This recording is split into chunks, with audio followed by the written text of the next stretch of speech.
For my Reflection 2 assignment, I've decided to create a video that will review and go over the information that I've learned from the book, Never Work Harder Than Your Students.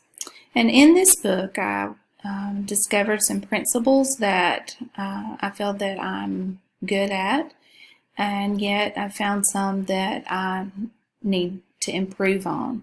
I chose one of the principles to reflect on as far as what I do well in my classroom. The one principle that I feel that I do the best job at is that I start where my students are.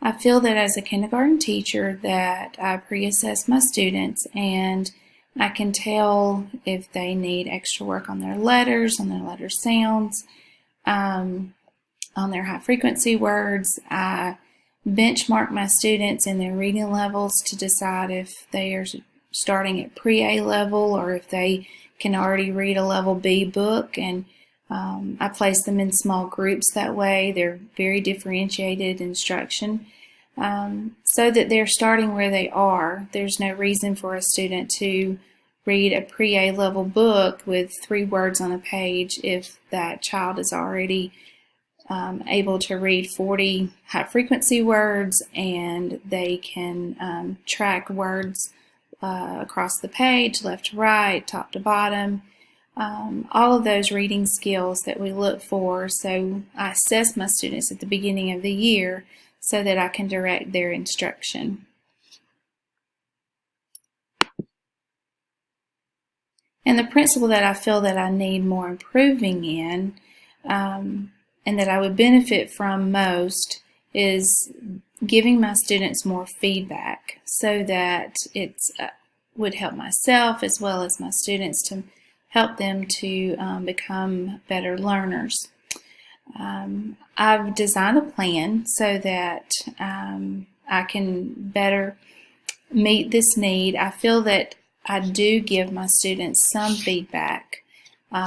This past year I started using goal folders, and as I go through the steps I'll talk in more detail about those goal folders and the things that I hope to do to make them better.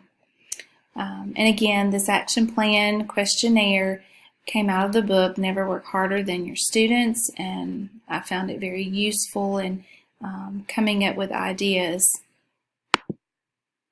So the 7 areas of my action plan are, first of all, I had to choose which standard I wanted to, which principle I wanted to work on, and of course that was giving my students more feedback.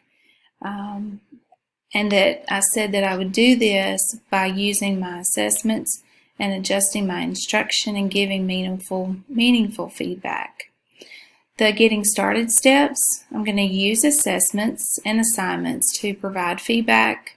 My assessments can provide students with the feedback that they need. Again, I'm going to use goal folders. These are folders that the school I teach in uses across all the grade levels. We have it connected with our instructional conversations lessons that we do. In kindergarten, it looks a little different than upper grades just because our assessments mainly deal with letter ID, high frequency words, identifying numbers for math, and again, deciding where they are as far as their reading levels. And so what I've done is I have graphs. I have papers that are individual for each student that has a graph on there. So for instance, for reading levels, it would have from pre-A on up to, I think the highest we go is maybe H. And I have had some students to, by the end of the year, be able to mark their graph on up to that, that letter H. And so it's gratifying for my students to be able to mark their graphs on their own, because then they take ownership of the feedback that I'm giving them. They're actually able to take that visual graph and see where they're at, and then we're able to make those goals as to where they need to go. And so an obstacle that I see with this is having the time to use those goal folders the way I would like to use them.